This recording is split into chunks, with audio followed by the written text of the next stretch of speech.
นายกรัฐมนตรีติดตามและสุขยู่การสร้างบ้านใหญ่จุดสุ่มพัฒนาผาสังเมืองเฟืองแขวงเวียงจันทร์ให้เป็นบ้านใหญ่ตัวเมืองในชนบทในตอนเช้าของวันที่ 18 มิถุนา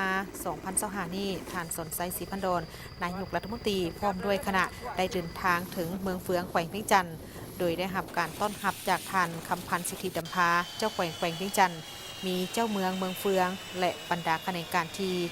เกี่ยวข้องต่างๆภายในเมืองแขวงเขาห่วมในโอกาสดังกล่าวนี้ท่านนายกรัฐมนตรีพร้อมด้วยคณะก็ได้เดินทางไปติดตามในสุขยู่การสร้างบ้านใหญ่จุดสุ่มพัฒนาผาสังและได้รับฟังการรายงานจากท่านอาจวิไลพลคณะประจำภาคเมืองผู้ซี่นำจุดสุ่มผาสังบ้านใหญ่จุดสุ่มพัฒนาผาสังเมืองเฟืองเป็นหนึ่งในจุดสุ่มพัฒนาของแขวงเวียงจันทร์ตั้งอยู่ห่างจากทางเทศบาลของเมืองเฟืองไปทางทิศใต้ 36 กิโลเมตรเรียบตามเส้นทางหลวงเลขที่4501 ของแขวงประกอบมี 10 บ้านที่ขึ้นกับมี156หน่วยสามัคคีมีหน่วยพักหากฐานบ้านที่ขึ้นกับคณะพักหากฐานจุดสุ่มผาสังทั้งหมด 10 หน่วยพักมี 2,415 ครอบครัวมีพลเมือง 14,200 กว่าคนหญิง 700 กว่าคนประกอบมี5ชนเผ่าคือเผ่าลาวเผ่าไตเผ่ากึมุเผ่าม่งและเผ่าอิวเมียนมีครอบครัวพ้นทุกข์ 2,140 ครอบครัวเท่ากับ 88.61 ส่วนห้อยและครอบครัวที่ทุกข์ยาก 275 ครอบครัวเท่ากับ 11.39 ส่วนห้อยมีครอบครัวพัฒนา 2,092 ครอบครัวเท่ากับ 86.64 ส่วนห้อยครอบครัวที่บ่ทันพัฒนา3ห้อย23ครอบครัวเท่ากับ 13.36 ส่วนห้อยจุดสุ่มพัฒนาผาสังมีทางแหงหลายด้านคือมีเส้นทางของแขวงเลขที่4501ผ่านใจกลางเป็นเขตชุมชนหนาแน่นเหมาะสมกับการค้าขายและการบริการประชาชนมีมูลเสื้อดุมันในการผลิตกสิกรรมปลูกฝังเลี้ยงสัตว์มีเนื้อที่กว้างขวางและราบเพียงเหมาะสมกับการปลูกฝังการเลี้ยงสัตว์และพืชอุตสาหกรรมอื่นๆบ้านใหญ่จุดสุ่มพัฒนาผาสังมีเนื้อที่ทั้งหมดเมน 34.8 พันกว่าเฮกตาร์ในนั้นเนื้อที่ปลูกข้าวนาปี 1,980 เฮกตาร์ผลผลิตได้ทั้งหมดเมน 8,919 ต้นเฉลี่ยสมรรถภาพผลิตข้าวได้ 4.5 ต้นต่อเฮกตาร์เนื้อที่นาแซงมี 38 เฮกตาร์ผลผลิตเป็นได้ 152 ต้นสมรรถภาพ 4 ต้นต่อเฮกตาร์เนื้อที่ให้หมุนเวียนมี 1,260 เฮกตาร์ผลผลิตได้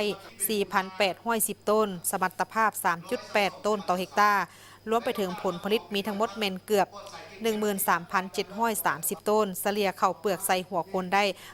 962กิโลต่อคนต่อปีคิดเป็นมูลค่าเงินเมนได้122ตื้อกว่ากีบจุดสุ่มพัฒนาผาสังประกาศเป็นบ้านพัฒนาข้างวันที่16 พฤศจิกายน 2023และได้ประกาศรับพ้องเอาจุดสุ่มผาสังเมืองเฟืองเป็นตัวเมืองในชนบทและเป็นทางการเมนข้างวันที่5 มังกร 2024ที่ผ่านมา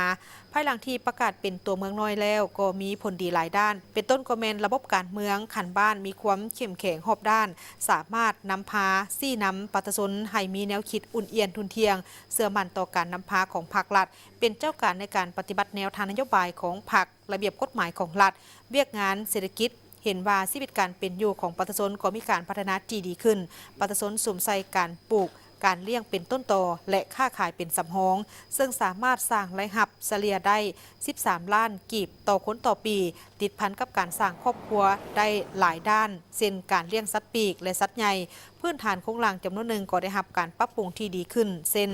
ทางโฮมในแต่ละเส้นแม้ได้รับการปรับปรุง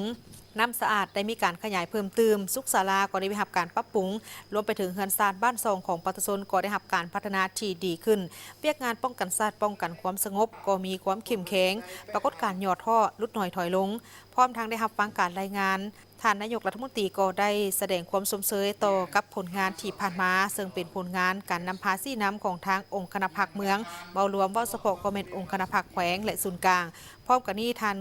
ก็ยังได้ยกไกเห็นถึงสภาพการอยู่ภายในประเทศภาคพื้นและสากลบรรดาผลงานที่คณะรัฐบาลสามารถย่านไปได้ในระยะที่ผ่านมาได้ให้ทิศซี่นำอำนาจการปกครองและประชาชนภายในบ้านใหญ่จุดสุ่มพัฒนาผาสังซึ่งท่านได้เน้น